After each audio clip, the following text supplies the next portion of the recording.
Boxing Helena was an extremely controversial film when it was released in 1993. Even one of the posters declares it the most talked about film of the year. Most of that talk, however, was far from positive. This debut feature film from David Lynch's daughter, Jennifer Lynch, was universally panned by critics upon release.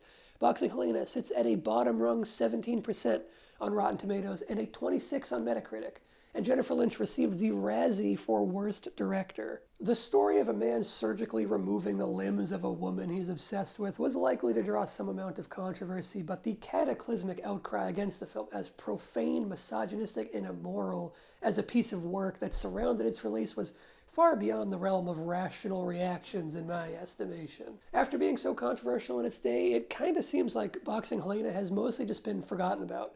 It's pretty difficult to find these days, and it isn't available on any streaming service. Sure, you can grab a DVD for $80. Oh, but look, the VHS edition is only $52. What a steal. Boxing Helena has a terrible reputation, but honestly, I think it was unfairly maligned, and I think it's unfortunate that it's so hard to track down, because Boxing Helena is a film that I believe deserves more. Respect! With such a bottom-of-the-barrel reputation, my expectations were extremely low going into Boxing Helena, but how can I pass up a curiosity watch of the debut feature film from the daughter of one of my favorite filmmakers? Jennifer Lynch was 25 when she directed the film, but just 19 years old when she wrote the script, with producer Felipe Calan receiving a story credit. Many wrote Boxing Helena off as a nepotism project, a film that never would have been made without Jennifer Lynch having a successful director for a father. And while it's true that nepotism surely played a large hand in getting the project made, I think it's a disservice to her efforts as a writer and as a director to just write all this off as a talentless nepotism piece. I think Jennifer Lynch got a bad rap as a director and certainly didn't deserve that golden raspberry for worst director. The outcry against this film and her talents as an individual were so intense that she didn't make anything else for 15 years after Boxing Helena. She returned to directing in 2008 with Surveillance, which received a much warmer reception even if it still didn't blow the doors off. And she has continued to work more steadily since then, mostly in television. Now, I don't want to give the wrong impression. Boxing Helena isn't a perfect film. It's not like amazing, but I think it's a hell of a lot better than most people gave it credit for. It does have tons of problems and shortcomings. Some of the music is ridiculously melodramatic, some of the acting is terrible, mostly just from Julian Sands. Never mind where I am. Lawrence, tell me how to get her back. And the ending is truly awful. But there's so much good stuff in Boxing Helena on a thematic level that has just been completely overlooked.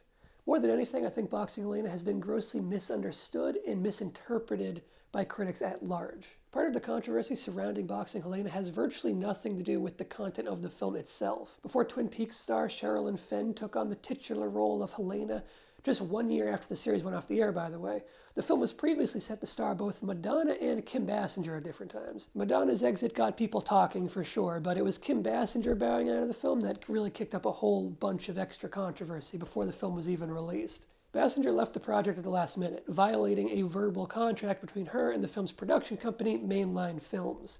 The company sued Basinger for $9 million in damages in what became an extremely high-profile court case, shining a spotlight on the film before its release, and I think that is likely responsible, at least in part, for some of the outrageous objections to the subject matter of the film from people who hadn't even seen it. Sherilyn Fenn took over the lead role, and I think she's great in the part, though plenty of people criticized her performance along with everything else in the film.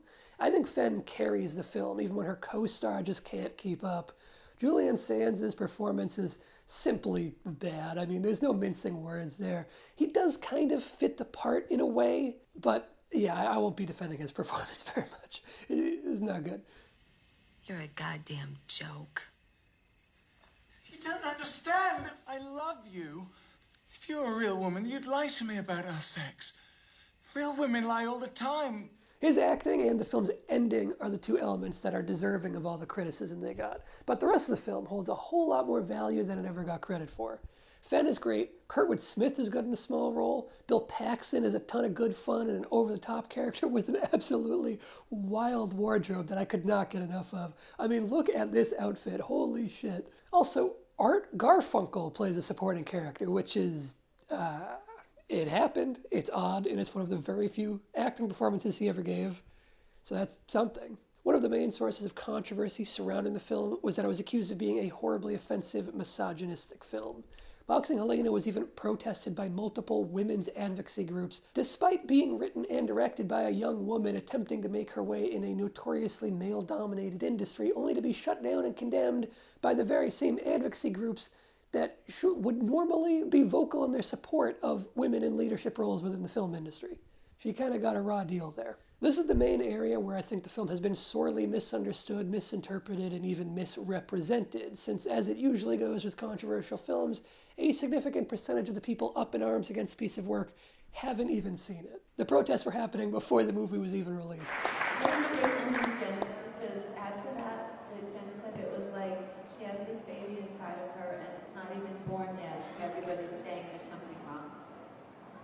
It's crazy to me that critics of the time all labeled the film as misogynistic trash, when it's so clearly a feminist movie. How can you watch this movie and not read it as a commentary on the ways a patriarchal society forces women into boxes, figuratively and in this case literally? This film is dripping with social commentary about the possessiveness of men feeling entitled to a woman's body even when she wants nothing to do with them.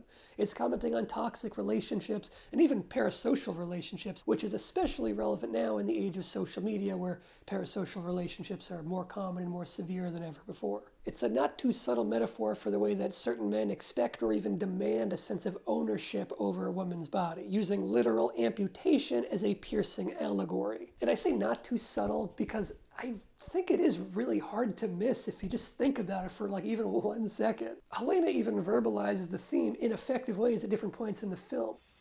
Do you love me as a woman or as a possession? Look at what you've done to me! How can I ever look at myself and think of myself as worthwhile? Work something!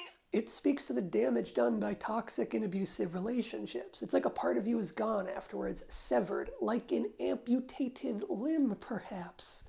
The premise of this film is an extreme physical magnification of the emotional and mental damage done in those kinds of bad relationships. Boxing Helena is depicting sexism and misogyny without a doubt, but depiction is not the same thing as endorsement, not even close. This is a pretty simple distinction, but people seem to conflate the two all the time. The story is told from the perspective of the fucked up surgeon who is obsessed with the titular Helena. And I suppose the story being from his POV is part of why people who can't read between the lines assume this film's misogynistic rather than commenting on and critiquing that misogyny.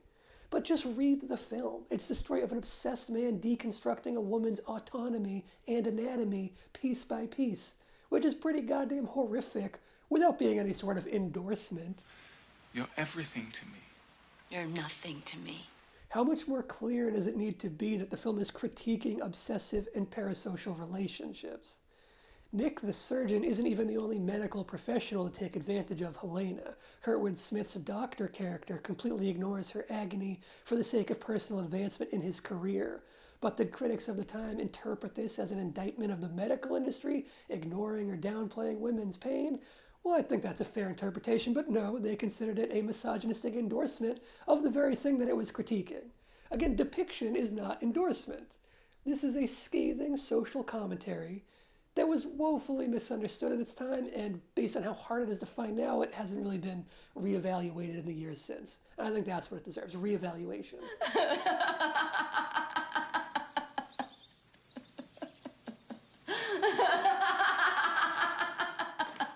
The film makes great use of foreshadowing, like with the armless statue of the Venus de Milo and with how Nick draws boxes around Helena's name when he's obsessively writing it over and over again on a sheet of paper. The music is a mixed bag, but I think maybe there's a deeper level here that was missed as well. There are certain soundtrack choices that seem super cheesy and melodramatic when they first pipe in.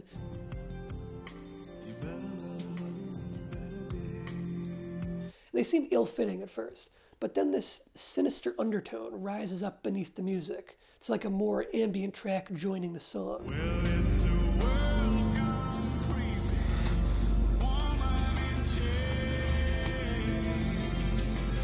I think the cheesiness of the initial music is intentional. It's known. And the real point of it is the way that the sinister undertone joins in.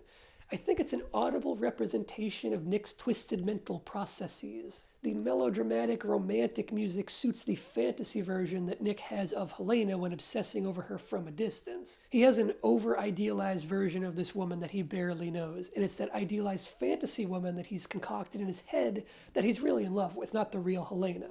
When the real woman diverges from the fantasy Nick has of her, that's when Nick's mind begins to fray, and that's when the sinister undertone rises in under the cheesy romantic music. Am I digging too deep into this? Maybe, but I think it's in there. There's some contention over whether or not Boxing Helena is a horror film. The premise of an obsessed man methodically removing a woman's limbs certainly sounds like one, and plenty of people refer to it as a horror film, but it's only categorized as a drama, mystery, romance. And Jennifer Lynch has said that it isn't a horror film because of its aversion to blood and gore, though she kind of says different things on the film depending on at what point she was interviewed. Which, you can't blame her because it got such a vitriolic reaction. And it's definitely true that the film definitely does not look like a horror film. It looks more like a romantic drama. The amputations themselves are never shown, only the aftermath. The first shots of Helena after her limbs have been removed are always these stark, wide shots. They're startling images, and the gore isn't necessary to make the event and the implications themselves disturbing. I don't think this is the romantic drama it appears to be. If you go into this looking for a real romance drama, you won't find what you're after, and if you perceive the events of the film as intended to be a real romance, then of course the film would come off as misogynistic if you can't read between the lines and realize what's actually being said. Boxing Helena has plenty of problems, but it had an unfair shake. It's far from flawless, but there's way more merit here than you may have been led to believe based on its reputation, and the film deserves a whole lot more respect. This film was woefully misunderstood, and it just might be worth revisiting and reevaluating if you can scrounge up a copy. I don't really recommend paying the $80 or whatever for a DVD of it, but you can find it some other way. I believe in you. That's one of the times where I feel I was made better because I fell flat on my face. I shot still photos before I made that film. I wrote the script when I was 19, and suddenly I was going to direct it. And there was an incredible amount of pressure and an incredible amount of venom instantaneously. Everybody just really wanted to be mad at me and call me all sorts of names. But I cherish every single moment, good and bad. The trial, I cherish. I don't ever want to go back, but I cherish it. I cherish the whole Madonna Ed Harris saga, and I could not be happier the fact that I feel like I ended up in my right place, ultimately, and there is no more magical a space than a film set, anywhere in the world. It's home. Anyway, thanks for watching. You can check out more episodes of my Deserves More Respect series right here. Subscribe if you want more stuff like this, or don't, whatever. Just don't touch the notification bell, all right? That's my bell. Don't touch it. It's not for you. And I'll know if you touched it, all right? So don't do it.